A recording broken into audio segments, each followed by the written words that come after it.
o'zingga kengligi yer osmonchalik bo'lgan jannatni eslatgin.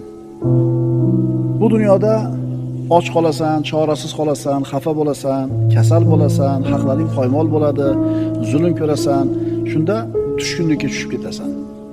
Hayotdan zerikish paydo bo'ladi. Agar mana shunday holatga kelib qoladigan bo'lsang, birodar, Robbini huzurida seni kutib turgan, sen uchun tayyorlab qo'ygan jannatni o'zingga eslat. Inshaalloh o'sha jannatga borasan. Mana shu e'tiqod bilan yashaydigan bo'lsang, ustingga kelayotgan, seni yuragini siqayotgan bu balolar, musibatlar hech narsa bo'lmay qoladi. Aqlli insonlar o'zlarini oxirat uchun ishlashadi. Chunki oxirat bu dunyodan ham yaxshiroq, ham boqiroq. Ahmoq odamlar bo'lsa, mana shu dunyoni o'zinigina o'zlariga qarorgoh deb bilishadi.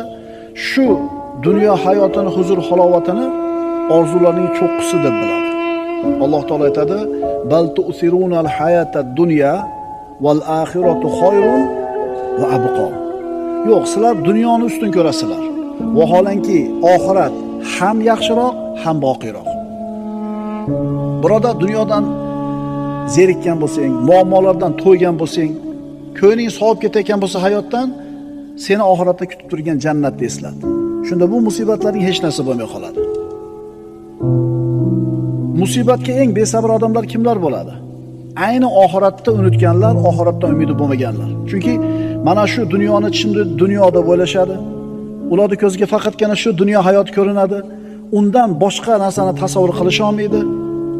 Undan boshqa dunyo haqida fikr qilmaydi. Ular shu dunyoni o'zida huzur halovatni xohlaydi.